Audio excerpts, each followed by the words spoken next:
Welcome back, everybody, to another RTO podcast, and I have a very, very special guest. He has a man with 61K subscribers, and known for the color blue with his editing, Manime Matt. What's up? Thanks for having me, man. It's a pleasure to meet you. Oh, dude, I told my friend. So, my friend's a big fan of, BLVK, Mood on TV, and then, you, and then, every time I've told him, hey, I'm gonna do a podcast with these people, and he's like, what, really? It's like, yeah. You're so, bragging rights now? Yeah, but, hey, give him a shout out. His name is Duncan. Hey, Duncan. Thank you for watching my content. I'm really sorry about it. I'm sorry you have to sit through some of my shit I made. Okay, so first part of this is going to be interview. Second part, we're going to talk about anime from the winter of 2019, or any anime that ended during that time period. So, or any anime you want to talk about, I don't care. We're gonna talk about Boku no 3D Pico? Girl Kanajo. Boku no Pico. There we go. Okay, so this is just a joke, but you still working at Domino's as a delivery boy? Because I know from Evan that he was like, oh yeah, he works at Domino's. It's like, there you go, people. Now you know that he works at Domino's. I do work at Domino's. I work 25 hours a week, roughly. Is it at night or is it day? Nighttime most of the time. Okay. Nighttime pays better. I can work day, but it's just bad money. Yeah. Also, but I also have a job on the weekends with a studio. What studio is it with? I cannot. I'm you cannot say the actual name of the studio, because it's not like a huge studio. It's a smaller but studio. You don't want to. If you looked it up, you could figure out who I was, and that's the reason why. Yeah. But you don't mind talking about that part of the job either, because it's also really cool. Not. It's super fun. Actually, I came back from where I had a shoot 2 days ago, which was rough as fuck, but it was fun. Yeah. What's that daily time like? It's mostly during the weekends, right? Also. What's it like? Yeah, mostly during the weekends is when I work with those guys. So what's it like day in, day out with them? Day in, day out. For those shoots, so I don't live in LA. I live outside of Los Angeles, so I have to commute in for that kind of work. And so it's 2 hours of driving in the morning. I get there, and then I work between. The thing is, these shoots are really sporadic, so I'll work between either 3 hours, whereas Thursday I worked a 10-hour shift. And then, oh gosh. But you still drive back through LA traffic. Oh, I love it. I mean, that's why I do it. I love it so much, man. Okay. That's amazing. And hopefully you can do YouTube, because you also love doing that. Oh, yeah. Oh, I've tried to stop doing YouTube before. I mean, not tried stopping doing YouTube. But, whenever I take a week break off of YouTube, it kills me. And I think that's the ultimate sign that you love doing something, is when you take a break away from it, and then all you can think about is that thing. Oh yeah, because there was a time it was I was doing college, and it was taking over my life, but then I was man, I could be scripting a video right now, or I could be editing, or I could be doing so many other things for my YouTube channel, but I can't because of homework and bullshit like that. But it's hey, I gotta stay in college. Yeah, absolutely. Please stay in college. Yeah. Don't drop out. Another easy one, this is an easy question to let people know what you like, but what is your favorite genre anime where you oh, if I see it has that tag, I'm definitely gonna try to watch it? Horror. That's easy. Oh, I love my horror anime. Granted, the genre I lean towards the most now is drama, because I adore drama anime. I'm a big shoujo freak. For those of you who don't follow me super on Twitter, even though I don't make many videos on shoujo anime, I'm currently binging. I just finished Say I Love You. Ooh, Kai is best boy. Just saying. Haven't seen it, but I will try. I'll put it on my never-ending list of plan to watch. Yeah, same. God, I have so many on that still too. Yeah, but also I also learned that you kind of got into the anime game a little late, and you got it because you were forced into becoming the president of an anime club in your high school. Wow, you do some research, boy. I did some research because my friend Core also did an interview. Yeah, I know Core. He's a good friend. Oh yeah, Core. Yeah, he's a good man. But also, you said that your siblings were even bigger fans of anime for you. So were they any influence on you to liking anime as well, or did they just not care what you were interested in or not? See, my siblings, I'm super close to my siblings, and my sisters were the first ones to get into anime. They're super into it. I thought it was weird as fuck. Granted, I want to put an asterisk on this. This was 10 years ago. Yeah. So this was back when anime was pretty fucking weird. Yeah. I mean, it's still pretty fucking weird, and that's what I love about it now. But so yeah, that was kind of it. And then my older brother wasn't into anime until I got into anime, because we got into anime about the same time. Okay. And whereas like I kind of just slowly fell down that pit, my brother like, you know, did like a freaking dive off of a 100 Like a nose dive. Oh god, absolutely into it. And like, I think he's current on One Piece. He's current on all the big shonen anime. He's super huge shonen fan. And then he also keeps up with seasonals, which is insane. Like almost all the seasonals. And it's great because he'll like text me like, "Hey Matt, you need to watch this show and this show and this show of the season." It's like, thanks, man. Thanks, appreciate it. Save me some work. Yeah. I mean, what, like, since it was your sisters that really got, like, what was their reaction? Like, yo, I'm into anime now. Like, what was that like? I mean, they were always, my family's weird, so them being into anime wasn't super surprising to me. It was just like, yeah, of course you are. Like, you seem like that kind of person. You want like ecstatic? It was like, oh yeah, you're one of us now. You want like that? Yeah, that was basically it. So like circumstances happened. If you know, I'll give a quick rundown for those of you who don't want to like jump over to Course Podcast to hear that backstory. Basically, I was in high school. I was friends with a bunch of anime fans. I thought it was weird, but I didn't care because they were just my friends.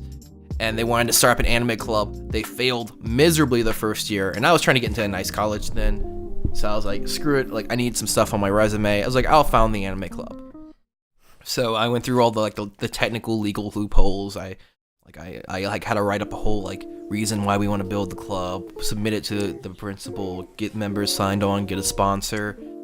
I did all the technical stuff, and then I ended up having to be the president of the club because no one was willing to sign on to it for a while. And then I was like, all right, well, I guess I have to choose anime. I was like, I guess I have to watch freaking anime. And then, like, you said, like, oh, it's weird being the president of an anime club when I don't know much about anime. Nah, I think my favorite story. So this is a little bit more of a raunchy story. Okay. So I got forced to go to, since I was now the new president of the anime club. I watched 4 anime at this point. I'd watched Clanad.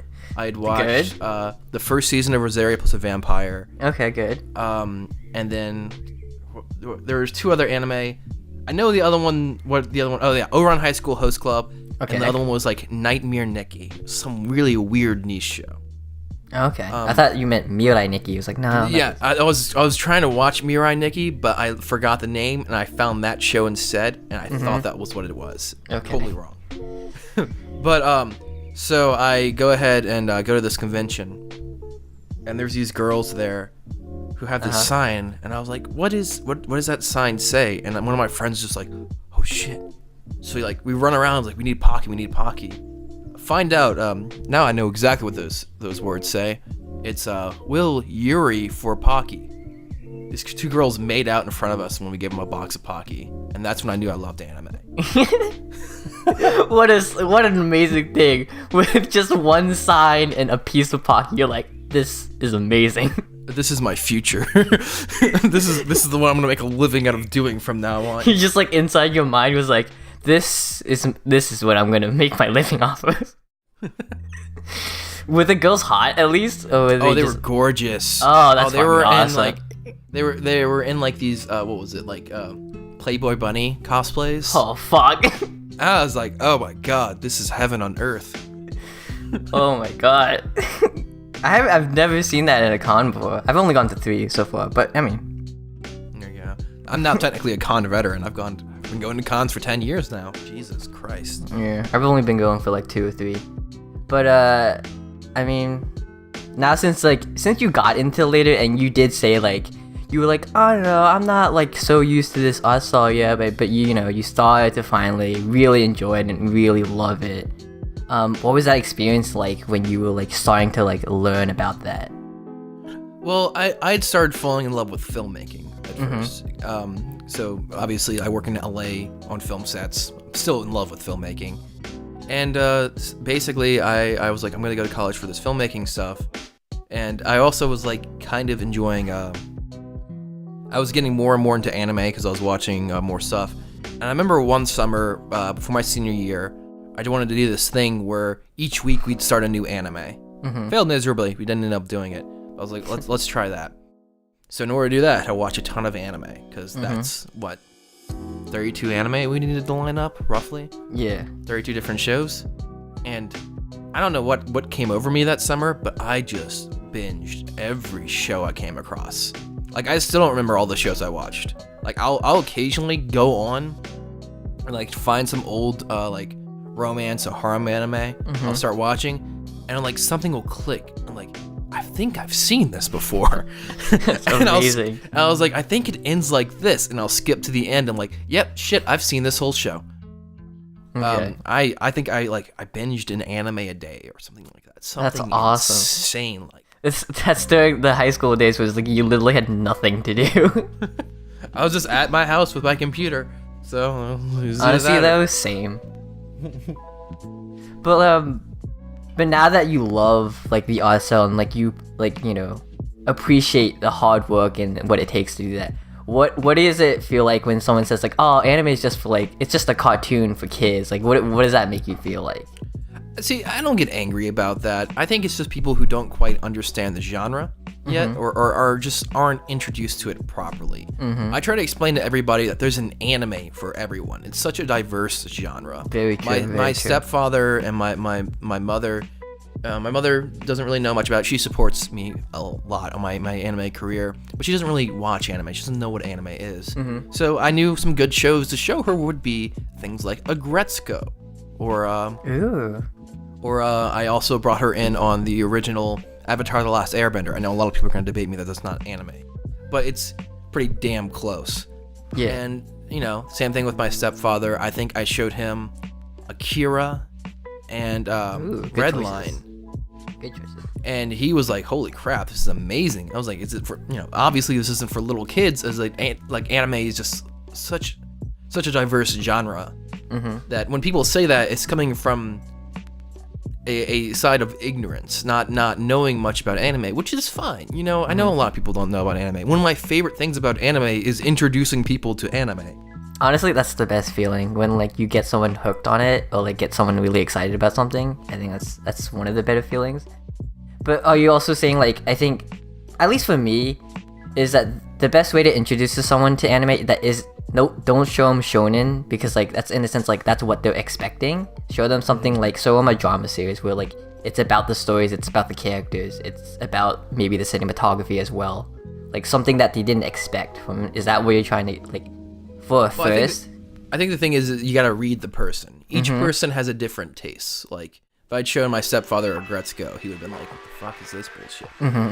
You know, whereas showing him Redline, he's a huge car fanatic. You know, he loves like adrenaline like based shows. Should have shown him like Initial D. Initial D would have been another good choice, I think. Yeah. Actually, he probably would love it. I think I might text him that he needs to watch that show after this podcast. Okay. Yeah, I think you just got to read it for each person, because, like I said, anime is just such a diverse genre, and it can appeal to just about everybody if you know what you're looking for. Yeah, but there is that still like. And it is kind of annoying hearing those stereotypes like, oh, anime is about like big, like people screaming and like having big power-ups and like big muscles and like random sound effects and like people falling over and like giant sweat glands and like giant tits and like all this shit like that. Well, I'm just like, wow, that is the most shonen stuff I've ever heard. I mean, yeah, but like shonen's the most popular, and yeah, for sure, it's the most mainstream, most popular in a sense. And like I still love shonen. I'm a shonen trash person, but they're all like, people kind of like see like just like the first layer of it and not the whole other part, you know? Yeah, I think most people need to just be more properly introduced to it. And I'm finding more and more nowadays that anime is becoming much more mainstream, I guess is a strong word, like accepted. Like I can wear my anime weeboo shirts out in public and not get strange looks. And then get with that one, like, oh. You get that one random person go, yeah, nice shirt, and you instantly connect with that person, like, yeah, I know what you're talking about. Dude, I wear sometimes I have this shirt that says, I watch hentai for the plot, on my shirt, and I sometimes just wear it in public without even really thinking. And I went to, like, I think Taco Bell. The older guy in line stopped, looked around, turned behind. He's like, yeah, fucking me too, bro, and he gave me a high five. And I was like, that was the best moment of my life. Oh my god, that's amazing. Okay, next question. So you do have a degree in film, which helps you talk about cinematography and all other aspects of like how the camera work goes and like lighting and all like color theory, all stuff like that. Do you think if you didn't have that degree, would you pursue something different, or do you think you would still gravitate to talking about like the cinematography of any film, or maybe even anime still? I think, here's the thing, I would absolutely still talk about anime. So fun fact, the Manime Matt channel was made way before I ever had a degree in filmmaking. I made it 4 years before I got my degree. And I made some stupid ass anime reviews that I unlisted because they were really, really bad.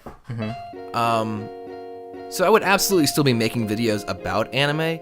Now, I don't know if I would have, if I wasn't interested in filmmaking, my assumption would be that I wouldn't be making videos that would incorporate filmmaking inside of them. So like talking about cinematography and so on. So that's kind of, but I feel like I'd still be talking about anime. Okay. One way or another, because I just love it so much. And it's kind of hard to imagine me not being like in love with filmmaking, because I've been that way since like what, 7th grade, and even before then I still loved movies. I just didn't understand why. Did you ever have like a backup plan if you didn't, think film was like, hey, this isn't my thing anymore, or did you always was 100% on it?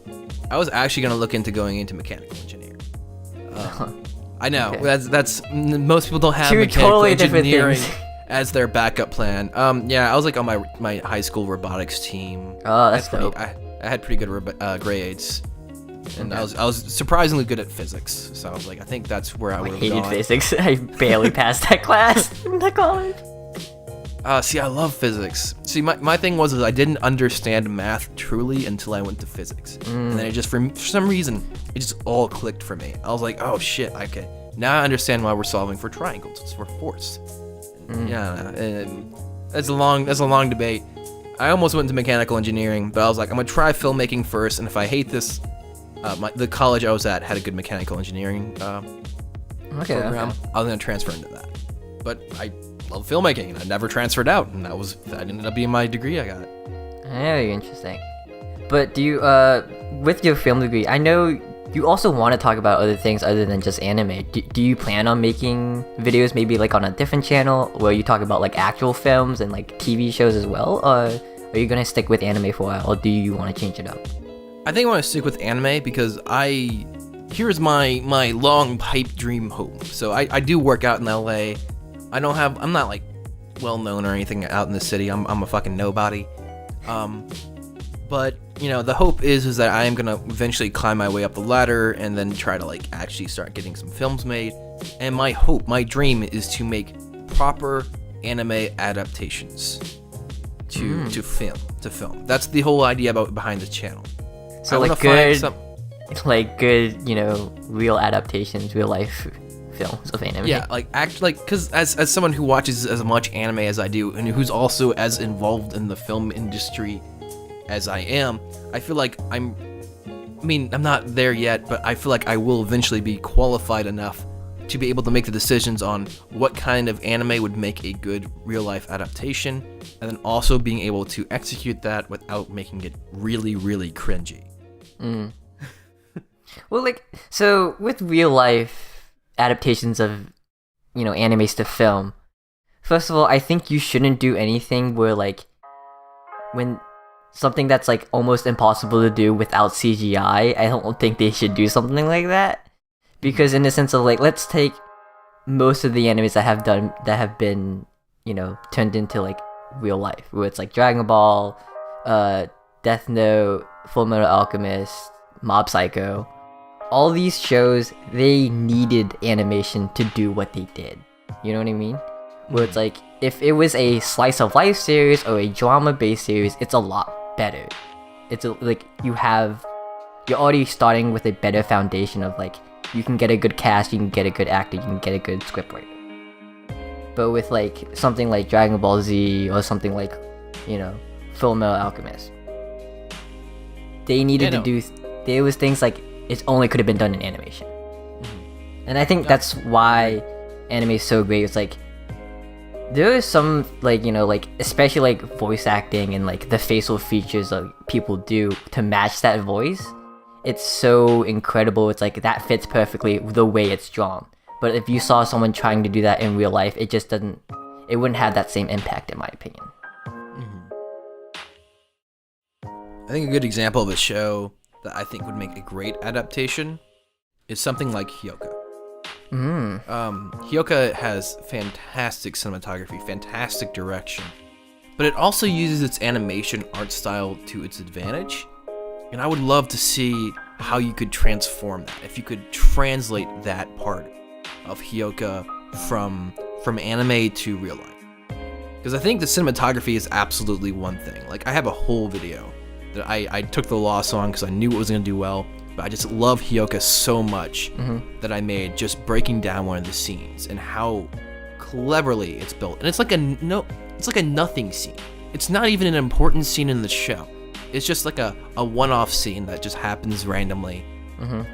But it like foreshadows the next scene, foreshadows what's going to happen in the next arc. It shows the divide between the characters, and it shows like all with like only a few words. It's like, hey man, I'm gonna go ahead and jump ahead of you. Okay, see you, bro. Peace.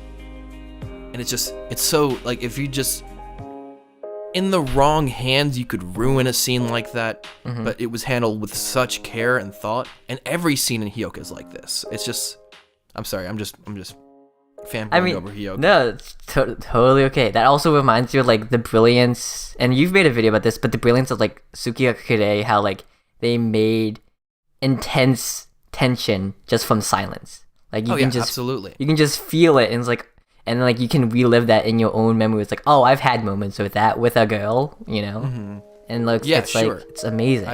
I've had girlfriends. Yes, I agree. Anyway, the way you said it was like just trying to make yourself not sound like a loser. He's like, yeah, I had good ones. Yeah, totally. 100%. Okay. Moving on to your video making, like, on average, how long would it take from beginning of making the script to the end product of publishing it? How long would that take? 2 to 3 days or something like that? It varies a lot on what kind of video I'm making. If it's just like my normal basic videos where it's just like a explainer, me like trying to praise the show and trying to like get people to watch it, 20 work hours probably. Okay. Like 8. Like most, the hardest part is the script. The most annoying part is the audio, and the most rewarding part is the visual. Yeah. Audio is like audio only takes like 2.5 hours, I think, 2.5 to 3 hours. I know you hate doing audio and you doing voiceover, like, and I kind of get that, and like I know you've said before, like, oh, like I feel like I can't get the right emotion out in my microphone when it's trying to pick it up, you know, like you're like, oh, I'm trying to scream as much as I can, but then it's like super soft on the microphone. Have you tried learning any techniques to make that easier for yourself, or like, research anything in that aspect?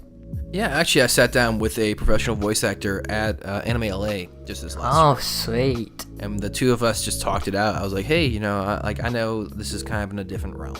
I was like, I know it's not voice acting, but voice acting is basically part of my job. Yeah, for I need sure. to learn how to get better at it. I was like, what's your tips and tricks and how to get better at speaking into a microphone, getting emotion and stuff like that. And he was super friendly. The two of us just talked for like, I think, an hour or so, and he just kind of worked me through some of his techniques and what he does beforehand. Do you mind telling who the voice actor is? Or? I don't know his name. Oh, whoa. His name. Whoa. I know. I'm a total dick. He was so friendly to me. It's okay. I doubt he remembers my name too, so it worked out fine. Could you imagine he like talks to you, like replies to you on Twitter? It's like, yo, what the fuck, man? Man, what the fuck, man? You have such a good heart to heart. You do this shit to me? I'm like, I'm sorry, bro. I mean, I'm personally trying to get better at voice acting, and I absolutely have. If you go listen to some of my first videos, oh god, no, they were awful. I'm getting a lot better at getting emotion into the mic. But I think it's just one of those things where it's practice makes perfect. It's the more you do, the more you speak into the mic, the more natural you get at it. And for me, sometimes that means taking 8 takes on a single line. Having to We've all had those times where it's like and the fuck, and the fuck. It's like continually just like you're like 2 words in and like you mess up. I've had those days.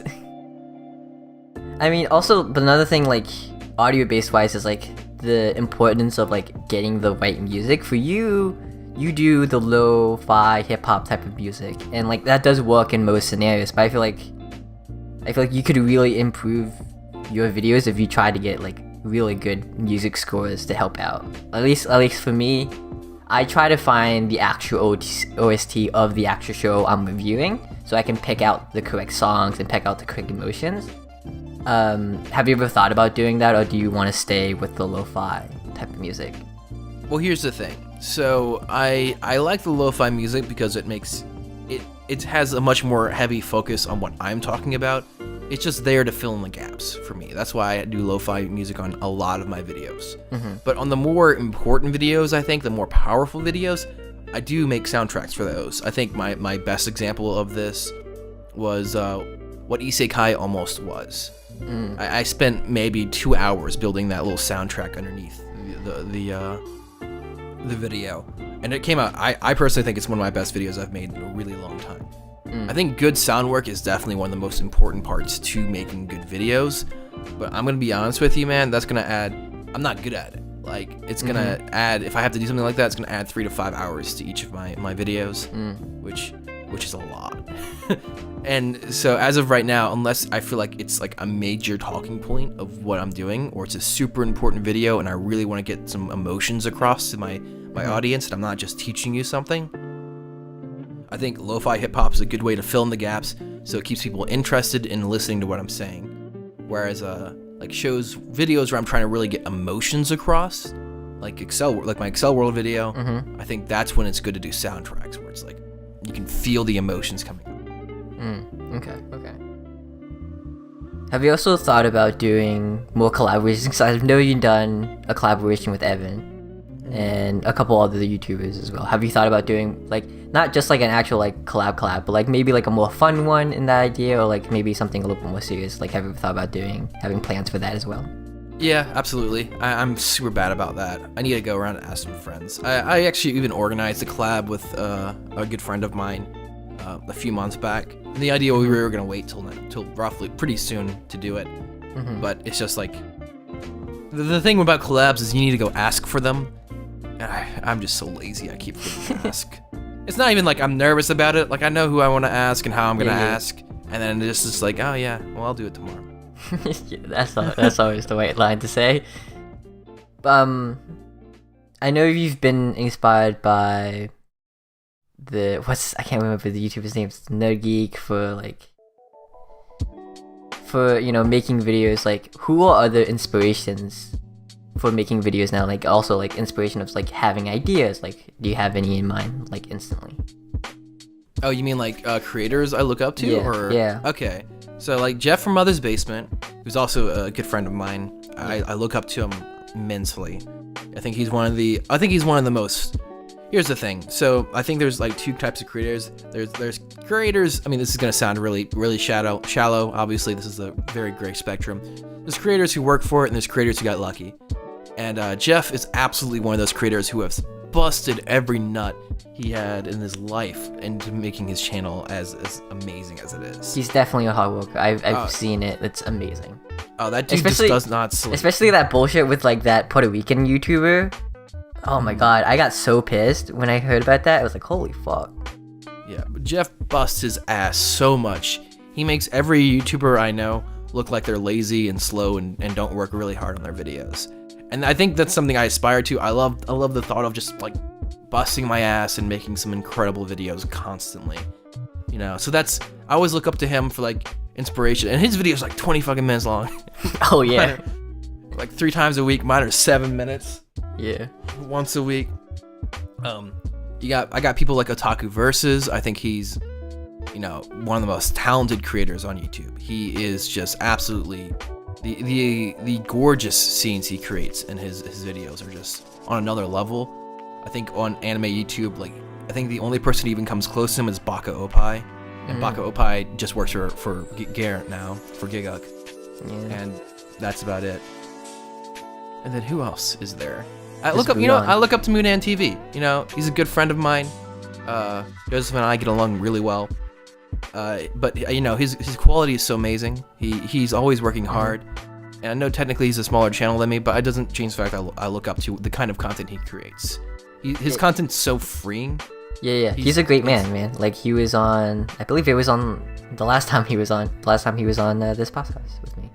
Oh, that's awesome. Yeah. But I look up to him a lot because he doesn't listen to anyone. He makes his own content for him, and you can feel that in his videos. Yeah, for sure. I mean, like he's just doing what he wants to do and having fun with it. For sure, you can see that. There's also another YouTuber I like adore and like praise her. It's Isla McTeer. Like her videos, she's amazing, man. Isla's amazing. She's also super sweet. She's just really friendly, a really friendly person. Really sweet, and like she doesn't have enough subscribers for the amount of work in her videos. Yeah, absolutely. I agree with that too. Same thing with Mudan TV. I think Mudan TV deserves way more subs than me. And same thing with Isla. Isla's content is just incredible. Especially the Promised Neverland video she did. She's like, I haven't watched it. I'm gonna watch it soon. Yeah. But she said she was talking to me in like a voice chat. It was like, I spent like 3 hours on this one part and it's only lasting for like 2 seconds because it was like for like working with fire. I was like, girl, you're crazy. Okay. But since you've been on YouTube now for 3 years and talking about YouTube, and you've been integrated with the anime and the Anime community a lot more. But can you tell me any moments where you're like extremely proud to be part of this community, and any moments where you kind of like roll your eyes and go like, "Come on, guys, we can do better than this." I'm extremely proud of what was it? I like the anime ciphers. I think that's such a ridiculous thing that we do in the community. Is the anime rap ciphers. Like I don't rap. I don't participate in that. But I participated in it because it's part of the community, and I absolutely royally embarrassed myself by trying to pretend like rapping is a thing that I could feasibly do in any part of my life. Yeah. But I'm really proud that that's such a cool community event. Also, you got 12 days of anime. I know I haven't participated in it. I really want to participate in that. 2 years. That one's really good. It's always ran by BB's World. She's a great person too. She's super sweet. We're friends. She always runs it. Bless her heart. I can't imagine how much trouble that is to keep moving and rolling. But those events make me extremely proud. As for any events that make me angry, I don't really have any so far. Like every anime YouTuber I've met in real life. So I've gone to Anime Expo, and I've hung out, quote unquote. Like we went and grabbed lunch, I think, once with like Aki, Joey, Garant, a bunch of other big anime YouTubers, Jeff, of course. And they're all so friendly and open and welcoming. The community is just so friendly and and it's not like this fake kind of like friend, like we're work friends, so that's it. Yeah. It was genuine, you know. And this was back when I was 3K subs. Back when I feel like now 60K doesn't really change anything. No. But when compared to those guys. But I guess with them, it's just like they were just so friendly and nice, and it was just like, yeah, we're all fans of anime, and that's all that matters. Or at the end of the day, we're all talking about cartoons, and it was just that feel in the air, and then everyone's just, I don't know, everyone's so nice. I love how nice and friendly and open this community is. For sure. And I don't know, I don't think I have anything bad per se to say about it. Okay. I thought you were gonna say like, oh, and I hate anime episodic reviewers or like watchers. Fuck anime episodic reviewers. Nah, they can do whatever the fuck they want. I don't got anything against them as long as they're not taking away my views, bitch. They kind of do. Because like they're like saturating the whole world. But whatever. You can do whatever you want, I guess.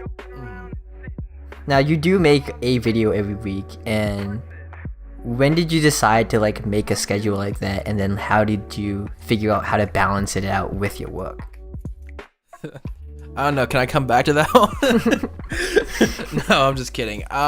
So actually, fun fact, from the Manime Matt was originally a 2 times a week channel. I used to upload Wednesdays and Saturdays.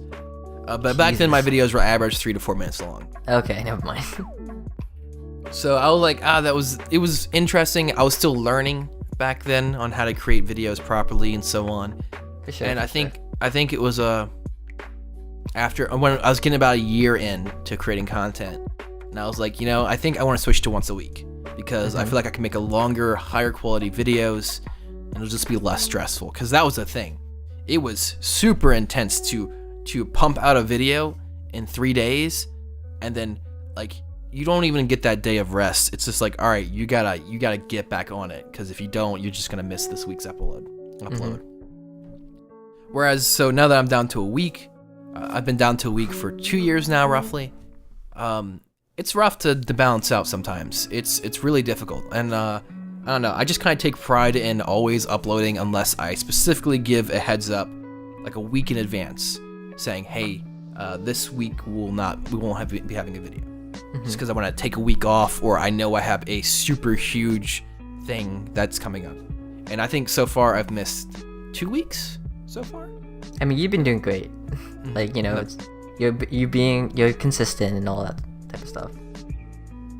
Yeah. And and I've noticed that when I missed those 2 weeks, I didn't really like lose views. Like people came back the same amount of power. I guess because I was only gone for 1 week at a time. Yeah. But yeah. Okay, this is gonna be a fun one where we're gonna recollect your past. Oh God, please don't. So you were making videos, you're making top 10s and all that type of stuff, and then you're slowly starting to go, you know what, these top 10 things aren't my thing, and then you made a video, which is, I believe, the first video I got introduced to you, this is the video that kind of made you blow up a little bit, which was the why Yuri and Ice works. Oh my God, I love that video. And obviously you made that video because you knew Yuri and Ice was pretty popular, but you also wanted to talk about it because you did like the show, obviously. So I'm gonna be honest with you. I had no fucking clue how popular Yuri on Ice was. Okay, you just liked the show. Yeah, it was a 12 Days of Anime video, and I saw some people were giving Yuri on Ice shit. I was like, what the fuck is wrong with these people? I was like, Yuri on Ice is a great fucking anime, and I'm gonna make a video about it. And it was 12 Days of Anime, so I just kind of rushed through the video, and I had uploaded it. I wasn't even thinking about it. So this happened. It came out I think the day before New Year's Eve, and I used to work at fireworks stands. And then so fireworks were literally going off when you saw the analytics.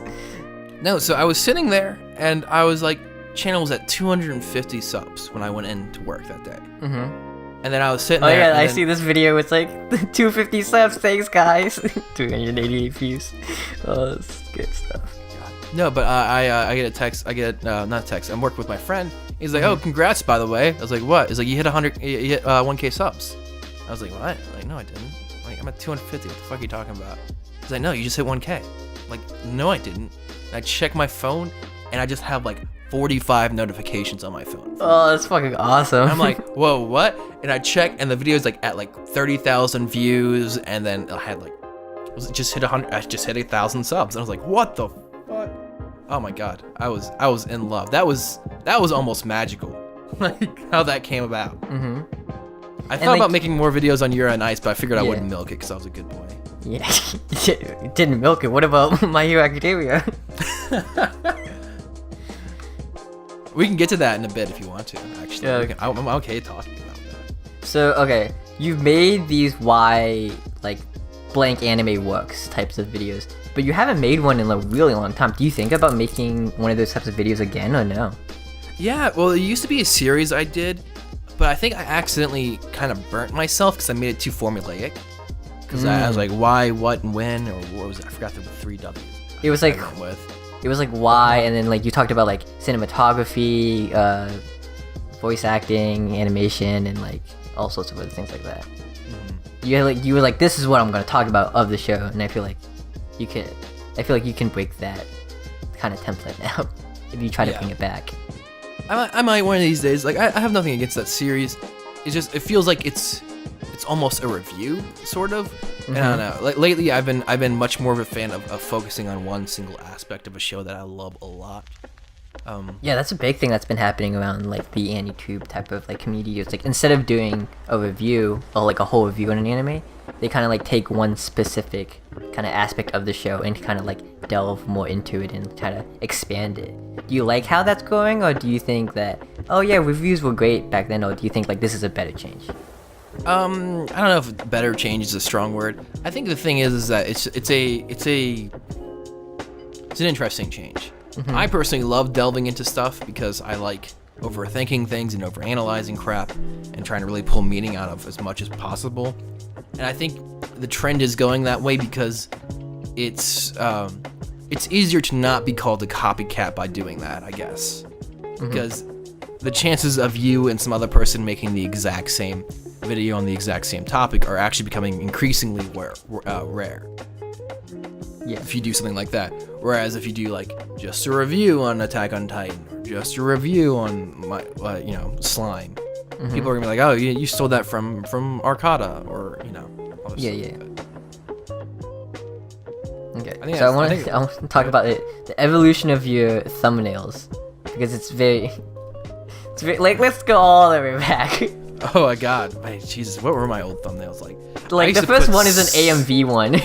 Dude. Oh my god, I love my fucking AMV, dude. That's so good AMV. You started like, so you first started just like putting in text, and then there was 2 periods where it's just a screenshot, and then you started doing like taking like specific characters out and like try to put in a cool background and like put in some text and like try to do cool things with the text. And like slowly you started doing like, maybe if I just put it in one area with this, like opacity of color behind it, maybe that works. And you started doing that for a while, started playing with the colors. You started liking blue, then you started liking red, then back on blue. Yeah.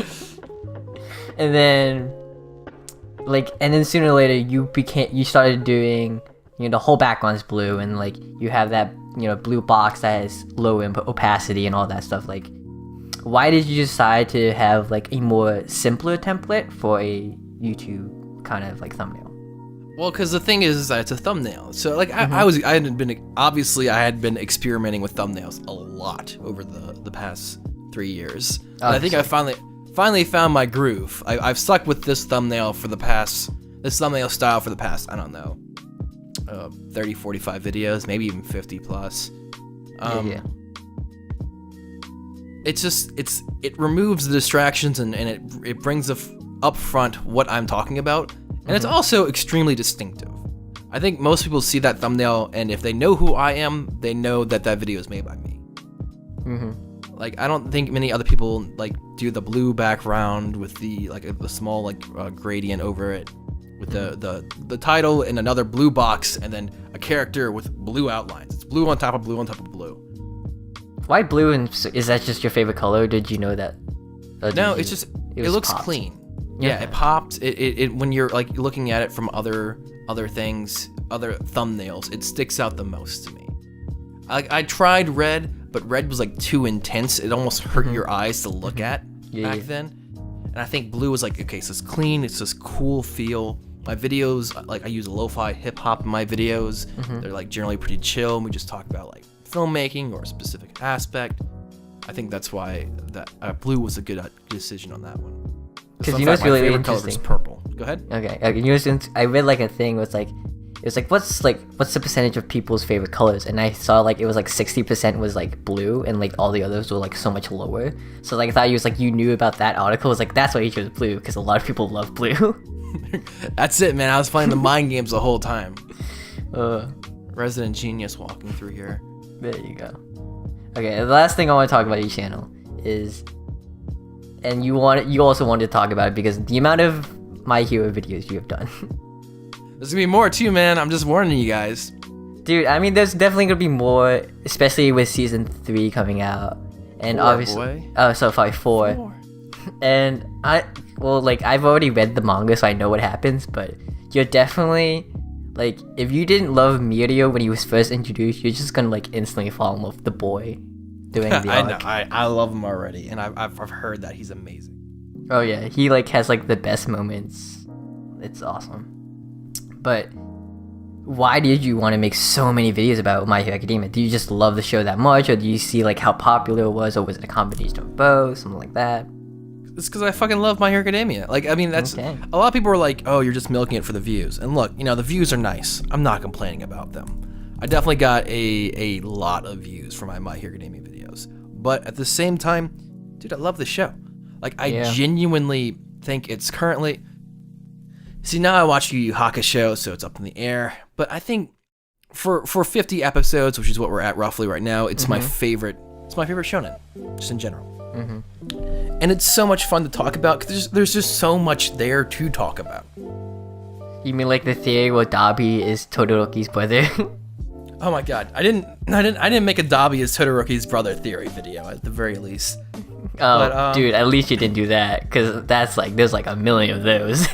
No, but like, I mean, I'm just saying, like, my theory video on All Might and my bad, One for All and All for One being the same quirk, I'm just saying, it keeps getting more and more ground with the manga now. I was like, boy, I'm money, it's right. Like, that's how much I think I love that video. But I love my videos where I just talk about it.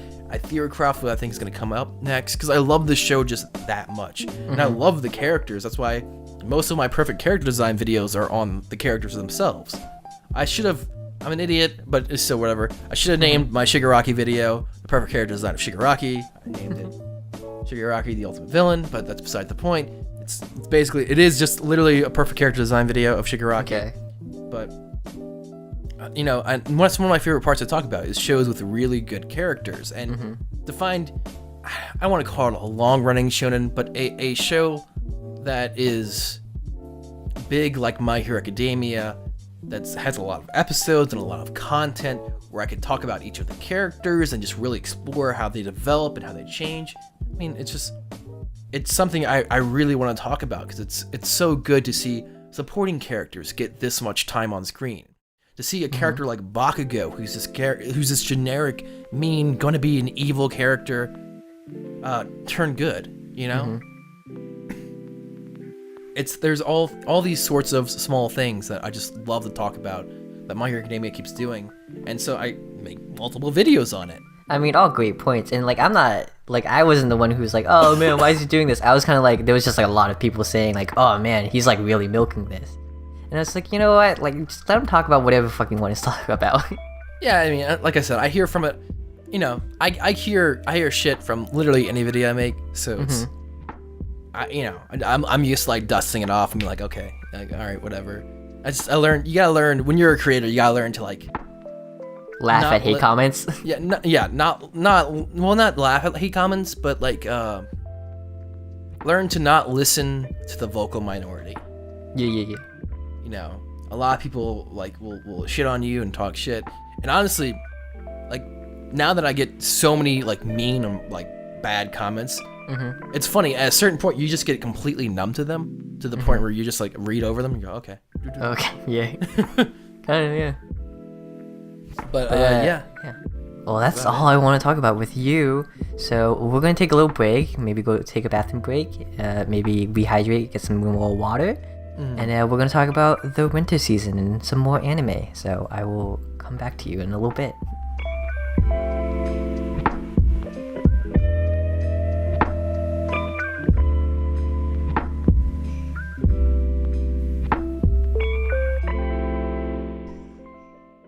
And we are back from the break, and now we're going to talk about the winter of 2019, any anime you finished. So, can you list off all the anime you finished?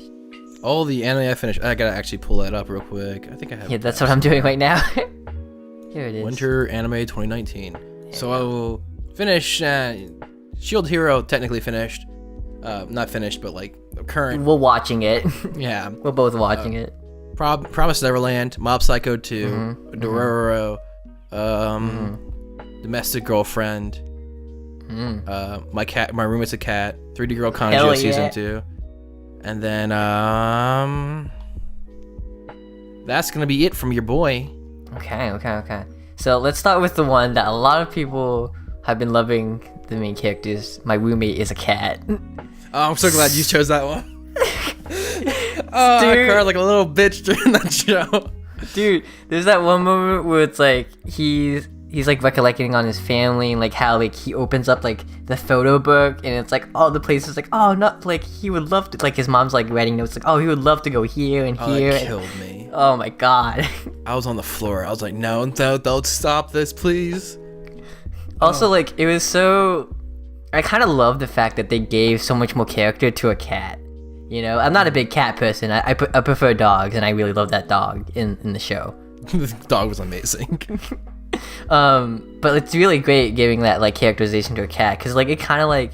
I do believe, like, Japan likes... Like, in general, they like cats a little bit more because they're more quiet, you know, less destructive. But, I mean, it's, like, a really smart show of, like, doing it. It's, like...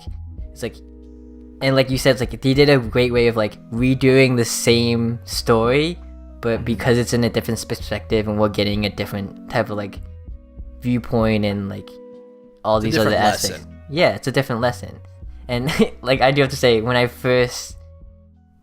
the first episode, it's like, okay, this is pretty, like this is kind of boring in a sense. Like, you know, it's like, okay, there's this guy who's pretty antisocial, and then like all of a sudden it's like, wait a minute. The cat's talking? Oh, we're in the cat's perspective. Okay, this is way cuter. Yeah, I'm glad I wasn't the only one who like instantly fell for that too. I was like, this is kind of getting boring. I was like, oh, we'll see if it gets any better. And then switch to the cat's perspective. I'm like, I'm into this. Like, this is changing like, my perspective on the show. I like it a lot now. I like it a lot, yeah. And like, I mean, like they both like, which is really interesting is like they both learned a different kind of lesson with each other. Like with Subaru. He was kind of like, he kind of learns like, I do need someone with me all the time, you know, to help me emotionally. And then the cat's kind of like, I'll stick it, like, I need him and I'll protect him and like all that stuff, like, but you know, she's still like, oh, I do need him. Kind of like, they both needed each other. Like hers is like, you know, like the accepting protection from him, and him is just like accepting others to. Yeah, for sure. Yeah. And I loved all the characters that came in. You know, Okami-san, she's fucking adorable.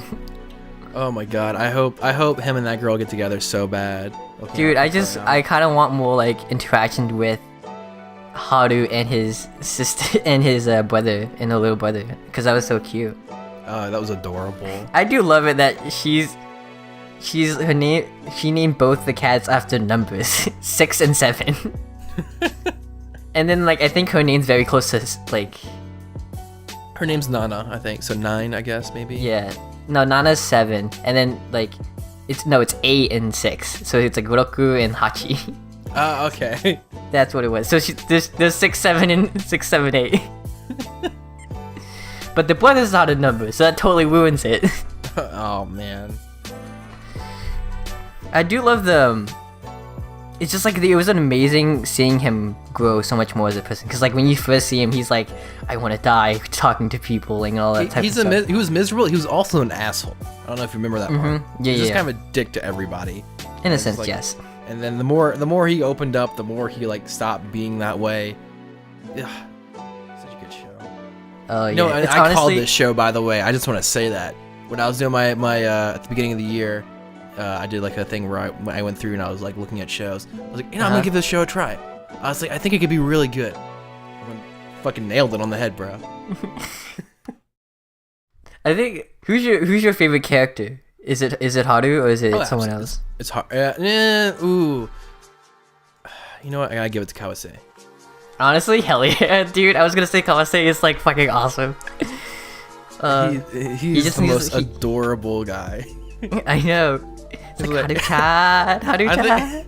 I think my favorite scene is him from episode 1, where he's like, "Oh, you're passed out in the sleep. How'd you get in?" He's like, "Don't worry about it," and he like shows up. Don't worry about it. I broke your door. In the fucking door. I know. I'm just like, oh, I love this character. That was also a really good moment. It's like, wait, I ate cat food? I didn't know. That was so fucking funny. Oh my god. I do love that aspect. Was like she was always worried about feeding him, like him getting food. Like that was the biggest thing. But yeah. I mean, it makes sense. One of her siblings basically starved to death. So like I was like, all right, you need to eat, fool. Yeah. Okay. The next one. Let's go with. Oh, we also had slime. Oh, I didn't watch slime. Oh, you didn't watch Slime? It was pretty No, good. I plan to. Okay, the next one. Did you watch Kaguya-sama or no? Kaguya-sama. Love is War. Look, I'm gonna be honest. I watched like 2 episodes of it. I just couldn't get into it. Like, Really? I mean, what's her name was best girl for sure. Which color hair? Pink hair girl. Oh, she's not best girl. Bite me. The black hair. The black hair girl is best girl. If you watched more, If I watched more, I would know, I guess. But I don't know. I really liked it. I think they did a really great job with the comedy. I think they did a really good job of like handling episodic, but also having a storyline. I just had trouble like getting into it. It just felt really stretched out. Oh, okay. It might be just the first 2 episodes. I'm sure it gets better. I've heard nothing but good things about it. But personally, I don't know. I wasn't pulled in by that show. Like I was for the rest of the season, because the rest of the shows this season were fantastic. Okay. Well, Kaguya is a romance series, so there's another romance series here, and it's Domestic Kanojo. Oh my god. What are your thoughts on that show? I didn't watch the whole thing. I survived through 3 episodes. 3 grueling, painful episodes. Before I was like, I couldn't physically, because I wanted to. So my goal with this one was. So here's the thing, dude. I sat through Eromanga Sensei. Granted, I was drunk, but I did sit through Eromanga Sensei because I wanted to make a satire video on it. And that was my plan with Domestic Girlfriend for the season. I was gonna sit through it, but I didn't have any liquor, so I tried to do it sober. Just could not do it because I wanted to do a satire video on it. Missed opportunities. Honestly, though, I don't know if you saw the Good Good video, but it is an actual good show. But like, if you read the manga, like, I don't know if you're a big manga reader, because I'm not the biggest. Yeah, because I know you make the video saying, you. Yeah, I don't read manga. But like the manga's like amazing. Like it's like a lot more dramatic, it's a lot more character based, and all that stuff. And like, it's not a bad show. It's definitely really interesting to see how these characters and how the main character is gonna get out of this predicament and how he's gonna walk around things. In my opinion, if I were to give the show a rating, it would be like at least like around like a 6.5. It's not amazing, but I feel like the manga did a much better representation of everything. I'm not sure. I really struggled to get into it. Okay. To each their own. Okay. Obviously. Also, different levels of acceptance of trash. Also, in the manga, there are 0.5 chapters with basically just hentai. God damn it. Oh yeah, if you want to watch some fucking messed up shit, I tried to watch, what was it, Watashi ni An Angel Flew Down to Me. Holy shit. Oh my god. That was the creepiest show I've ever tried to watch. I liked the protagonist. She seemed interesting. The first half of the show was cool. Until they started dressing up the little girls in bikinis. Take pictures of them. It was fucking weird, dude. Oh no. I don't know. I don't know why they thought that was okay. Doga Koba, I used to trust you guys. What the fuck? Okay. Sorry, I just wanted to go on a rant on a weird show. Okay, let's talk about one we both truly love. Mob Psycho, season 2. I mean, is there anything to talk about? It's fucking amazing. It's fucking amazing, dude. I love that big plant is a thing of broccoli. It's literally broccoli. It's just the giant meme the show needed to end on. Well, the thing is, like, I believe they were hinting at it in the first opening. If you look back at the first opening. Yeah, that's right. I forgot about that. Because I think when I first watched, I was like, why is this big piece of broccoli thing here? And it was like, now I understand. Oh, it's amazing. I mean, like, obviously you've made a whole video about how amazing Mob Psycho is, and like now we can really go delve into it. And I think what's really interesting was during the middle of the season, where Reagan like really like felt like a different character, where he's like not helping out Mob, he's not being supportive in any way, and then he tried to do things by himself, and like he was almost bullshitting his way through almost everything really well. And I think that was a really interesting arc. What did you think about that area? I mean, I think it's a great character arc because it was we finally got to see Reagan like alone trying to make himself better, and he was successful for the most part. I think a lot of people kind of play that down as like a no. He built himself up. Like he made a pretty good he like built up his name. Yeah, I think that's one of the things is that I don't know. I absolutely love that little art because it was just so nice, and then it was just sweet as can be when Mob was like, "Look, I know you're not a psychic, but I know you're a good guy, yeah, and like that's all that matters." And I'm like, "Oh my god, Mom, you're making me cry here."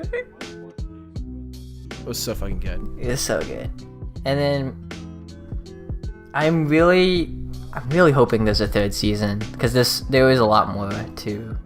I feel like there will be, but it'll probably if I trust Bones to once again at least give it 2 years before they do a third season, because I hope they just maintain this quality level. I know it's a lot to ask for. For sure, because like they stepped it up. They stepped it up. This was One Punch Man season 1 levels of animation quality. Yeah. Where it's just like every time you go, oh, they're not gonna do anything. Like, okay, well, that's where all the budget for the season went, and then they go like, well, what about this scene that's happening right now, bitch? Just like every next episode, it's like, oh man, that was amazing animation. Next episode, wow, that was even better. Next episode, whoa, this is like holy shit, you know? And like it's all this like they're just running up things themselves and like. I mean, it's just incredible. And it really is just one of those shows where you could feel the passion behind the project. For sure. There was absolutely so much care tossed into the show. And then like the growth of Mop was truly incredible. Where especially like I think the best one is definitely the marathon episode. Oh, that was like the best like shine for him. Like he really, really tried. I mean, it's amazing. Like I absolutely love Mob, and just I think the first episode is just such an excellent example of how much he has grown as a character. For sure, especially with that last scene with Emmy. With Emiya, I think her name was. Yeah. I don't know. I'm probably saying it wrong, but I mean, we never see her again. Yeah, that's sad. I wish we had seen her more. Yeah. But it's just like, oh my god, it's just like so heartwarming, and it's just like, you cared about this. Like, of course I'm gonna save it. Him using psychic powers is nothing special, but your writing is. And I was just like, Oh my god. I was like, that was straight through my heart. I was like, all right. Yeah. She's like, can I marry you now? I know, right? I've changed my mind. I marry him.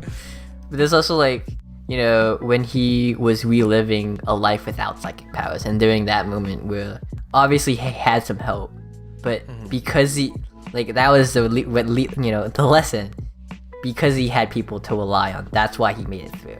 I'm glad I was gonna have to I wanted to explain that in my video, but I didn't want to like cut away from that to do like an explanation to defend it. But yeah, I think that was the big thing. Is his mentality is that he surrounded himself with good people he can rely on and be friends and trust, and it's those good people who save him in that dark moment. Exactly. And it's just like, And I feel like people were like, oh, if it wasn't for Dimple, he wouldn't have been saved. It's like, no, it's because, it's like, that's why he made connections. He made good friends. That's why. Like, I don't know. I was like, I thought I was like, oh man, I thought I'm the only one who got it. I'm glad to hear someone else I don't think understood is a good word, but like felt that. Yeah, for sure. And obviously, like, we saw like a very new form of the 100%, and it was like great, and like it was really beautiful. Oh my god, yeah, that was gorgeous. Once again, this show, I mean, I think that episode, for me, that was my favorite episode because like the stylistic choice they did with the whole episode was incredible to me. I want to see what the plates of that animation look like. Oh yeah, I bet you those are some fucking insane looking scenes. Yeah, for sure. Because the way that the buildings get distorted and like fall and like in these weird warped patterns, I don't know. Like there's some technical things that happen in that scene that make you go, "What the fuck were they doing? Holy crap, this is amazing." Yep. Okay, I think we've splurged enough on Mob Psycho. Yeah. Let's do The Promised Neverland now, and I think that's the last one for you, or do you have another one? 3D Girl Kanajo's second season. Oh, I did not watch that one. I watched like one episode and I was like, you know what? Nah. It was I got through the first season and then I was like, okay, I got through it, and then wait, I started you got watching. through the first season, dude. The Yeah. second, okay. If you got through the first season, you can absolutely finish the second season. Okay. The second season is significantly better than the first season. Oh, really? Have you watched my video on 3D Girl Kanji yet? No, I didn't watch it because I didn't want to like spoil myself on second season. If I planned on watching it. Gotcha. You should at the very least watch the second season. Watch my video on the second season. And if that doesn't convince you to watch the second season, I don't know what will. Cause, oh my god, it's so incredible. Cause like when I watched the first season, I was like, okay, this was an okay type of like romance. But then I was like watching the first episode of season 2. I was like, okay, and then I totally forgot about it. Yeah, because that's the thing. Like I the didn't first hate it season either. Was kind of slow, but the second season just it really doubles down on the themes of the show, and it just, oh my god, it's like so much happens. Like it actually like really kind of talks about some serious problems for once. Some serious like issues, and and there's like a definitive ending to the show. Like it ends at the end of second season. Like it's just everything's done. We get a little time skip. We get to see how things turned out, and it's this gorgeous, bittersweet. Oh, I'm sorry. I love shows that are like that. Okay. Like 3D Girl Kanjo first season, 6 out of 10. 3D Girl Kanjo second season, 8.5 out of 10. That's how big of a difference it is. Wow, because that's what I would definitely rate season 1, 6 out of 10. Like it was fine. Yeah. Okay. Okay. Anyway, enough me talking about 3D Girl Kanjo, which no one else watched. I love hearing it. Like I love hearing it. Okay. Very last one for you. The Promised Neverland. Incredible for many reasons, and also kind of fell short in some areas, but definitely all around like a fantastic anime for sure. I'd give it a 7.5 out of 10. Okay. Here's the thing. Beginning of the show, fantastic. I think Sister Crone was one of the most well-written antagonists in anime. Okay. Or, not well-written, but what's a good way? Well-blocked. Well-perceived antagonist in anime. I think she had Hisoka levels of fear, where you just did not know what the fuck she was doing. She was this terrifying antagonist who helped and hurted and did a bunch of random shit. And then they killed her, which was, sorry, spoilers, which was, sorry, not my cup of tea. I think it would have been better to keep her alive and then just make her like the true antagonist of the show. Personal opinions aside. But once Sister Crone died, there was about a 4 to 5 episode lull where just fucking nothing happened. I get you what you mean, but I they think were just like, definitely at the end, and it's obviously there's been like leaks, so it was like, oh, season 2 is coming out for 2020, which I am excited for that. And I believe the end of it though, like they kind of like wrapped it all up a little bit better, because like, yeah, we're gonna get to the nitty gritty soon. Yeah. No, I mean, I think here's the thing. So there's this 4 or 5 episode lull where nothing fucking happens. And that was that's what killed the show for me. Didn't kill the show, but it brought it down from an 8.5 to a 7.5. It was just like nothing happened in these episodes. It was like, and I get it was supposed to be like psychological. They were all playing these mind games, but that's only fun for an episode or 2 before you got to move on to something else. And they ran it for 5 freaking episodes until finally the escape happens. Norman, things happen to Norman. Spoilers. And shit starts happening again. That's when the show picks back up again. That's when the show's like, oh, okay, this is good again. I enjoy the development with what's her name? Emma? Not with Emma. With the other antagonist of the show. Mother? The mother. I think she's just Mother, basically. She does have a... Isabel. There you go. Isabel.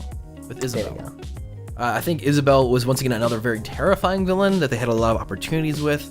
But they keep trying to make their villains, like, secretly on their side, which I don't like.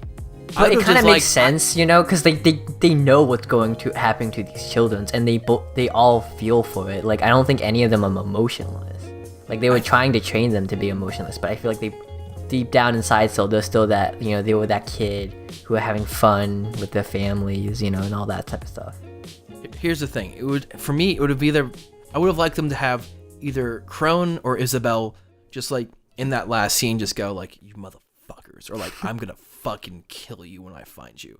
Honestly, like, imagine that would be how amazing. much more powerful that scene would have been. Yeah. Like how much more afraid of Isabel you would have been, where she was like, all right, like, okay, I'm gonna get serious now. There's also that thing where they made it like, it's like, oh yeah, Isabel's Ray's mother. It's like, okay, sure. Why was that needed? Like, they literally could have not put that in there, and I feel like it made no difference. Yeah, I don't know. I would have liked to, because the show ends without a real villain. You know what I'm saying? Yeah. Because now it's just like, oh, the villains are these evil characters who are demons who we've not met yet. It's like, I mean, I guess you could say like the villain is just society in general, or like the government of the world. The government, like in real life, but that's besides. I don't know. Like I still love the show. I give it a solid 7.5 out of 10. But like I said, I think I gave it an 8, something like that. What killed it for me was the deterrent of the villains, because I think that's the worst feeling ever, is when there's something amazing in a show and then they just fucking take it away and just go like, never mind, toss it. And that was kind of my thing with the villains, where these villains were like really just making this show for me. Like, because she did kind of like, she just kind of gave up in a sense. Yeah, she's like, she really did. She's like, fuck. She's like, I can't do anything and I'm probably gonna die. I mean, I know we're probably gonna get comments on this. We're like, oh, well, you don't know what Isabel does in such and such season. In the next season, she actually tries to fight them again. Like, I mean, of course she is. Like, that's obvious.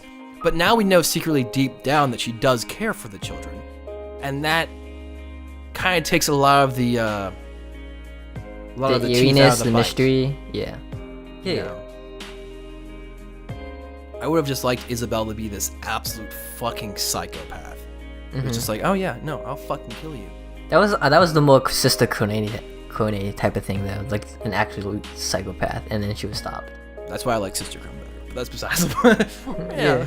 I mean, she had some facial expressions, like, man, but it was crazy. I just loved her extreme expressions. I love that she was just so extra on everything. Yeah. It was such an amazing, like, trait. I don't know. That's just my opinion. But I do know, like, this isn't gonna spoil anything, but obviously you've like connected it, like, this is just one farm of many. Oh yeah, and like, of course. And this farm is the better of farms, and there are definitely worse conditioned farms, and like you can imagine from our own farming system what they're like. So yeah, you're gonna see, I believe in the next season you're gonna see some real dog shit. Some real dog shit, yeah. And I can't wait to see that. And I can't wait to see how like they're gonna animate it and like all like that, and like maybe like, I think another really interesting was like the noise direction, like all like the small little details with noise direction was like really great. I feel like that was a really good thing. I think the sound design, the animation, like that was all fantastic. Yeah, and even like some of the cinematography, the way they paced certain scenes out, fantastic.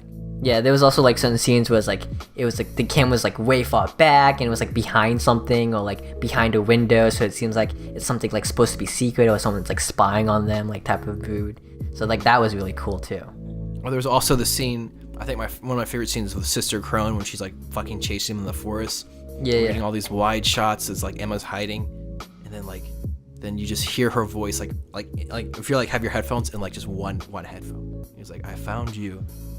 And then it's just like this extreme close-up on Sister Krone right above Emma. Well, you don't see Emma, you just see Sister Krone's face. Yeah. It's just like, oh, that made me shit my pants. I was like, oh my god.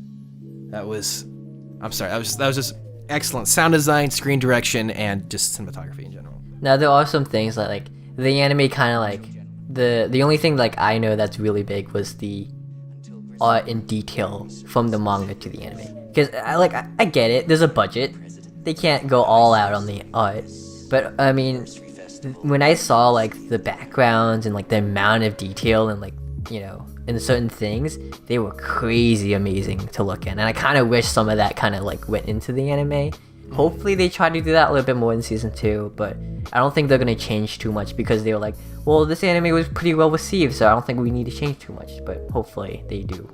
It'll also look weird if like all of a sudden the art style changes. Hashtag One Punch Man season 2. Yeah. I mean, that's have you like? I mean, everyone talks about that trailer, going like, "What the fuck did I just watch with that thing?" Hopefully it's good. Hopefully One Punch Man season 2 is good. I just got my fingers crossed, man. I hope so too. I really do. I mean, we can talk about that. Are you excited for any new anime coming out? Like extremely excited for? Not really. Not really. I think I'm gonna watch Fruits Basket. So I started watching the original Fruits Basket. Last night, just last night. Okay. And because I was gonna watch it before watching this, but I don't know if I'm gonna do that now. The original Fruits Basket's pretty good. Like it's solid. I got like 3 or 4 episodes in. I didn't hate it. It's just because I'm definitely gonna watch the new one first and then go to the original because they are in a sense different. Because the original didn't follow the manga. This one's gonna follow the manga now. Oh, okay. Yeah, so. I think I might just watch the 2018 version then too, because it's good. It's just it's weird.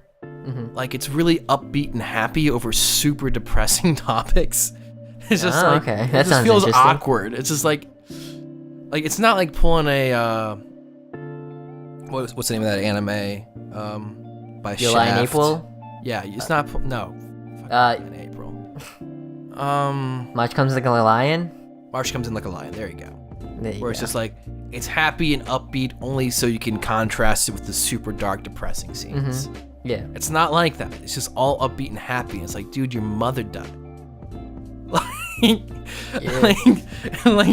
That's a pretty serious fucking problem if you ask me. It's pretty serious. You're living in a fucking tent out in the woods and you're just cheerful like this? What the fuck is...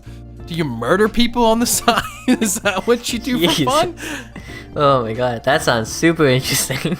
It's really weird. It's fine. Like, real like sociopath or like psychopath type of like emotions right there. I mean, there's like one anime where I'm like super excited for. It's Caroline and Tuesday, and it's a music drama anime that is an original from Bones. I saw that one. It seems interesting. Yeah. I have my let me pull it up because I already. That's fun fact. This is my video for this week. I have what show was it marked that I'm looking forward to. Yeah. I'm looking forward to Koto Ote Tomare, which is Stop This Sound, which is something similar. It's another music anime with classical Japanese instruments. I don't know. It just sounds like it could be really good. Who's it by? Curiosity Platinum Vision. Yeah. But yeah, I don't know. There's a couple of like decent shows I'm looking forward to. Oh yeah, I was interested in that one too. Because like I'm always interested about the like just traditional type of like instruments from Japan because they always sound really interesting. Yeah, but that's about it. Okay. But I believe that is. I mean, how long have we been going? We've been going for over an hour already. So yeah, hour 20. Okay. Yeah. So Manime Matt, thank you so much for being here. It's been a complete honor to have you. For the final thing, go plug yourself. Talk about any new project you're hoping to, invest on and like intrigue people. Yeah, I'm Manime Matt. Please feel free to come over to my YouTube channel, my Twitter. I shoot the shit a lot on Twitter. I make YouTube videos if you didn't know that part. And yeah, feel free to subscribe. I make a lot of random content. Most of the time it's on video essays on anime, but taking a more film aspect look at it. I don't know if that makes any sense. And once again, thank you so much for having me on your podcast. Make sure you subscribe to my boy here. Thank you so much. But I think that is it. And goodbye, everybody. Wait! I gotta do the slogan. Make sure you guys say, man, go watch that goddamn anime.